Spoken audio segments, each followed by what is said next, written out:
Le forfait mobile, aujourd'hui, le modèle classique, c'est donner l'impression en fait, qu'on a besoin d'énormément de données mobiles parce qu'on ne sait pas trop, mais en fait, ça va être super parce que de toute façon, c'est inclus dans le forfait. Donc, bon, voilà, c'est comme ça. C'est intéressant de voir que l'argumentaire, à part dire il y en a le plus possible et c'est super, il n'y en a pas, quoi. On ne va pas dire ça va servir à ça, ça va servir... Enfin, c'est très fallacieux, quoi. Aujourd'hui, les Français, ils consomment en moyenne 15 gigas de données mobiles. C'est une consommation qui augmente fortement tous les ans.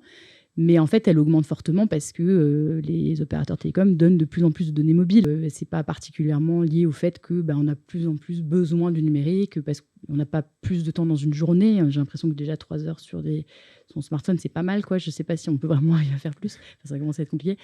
Mais on va arrêter de dormir. Enfin, voilà, probablement, c'est peut-être ça qui va se passer.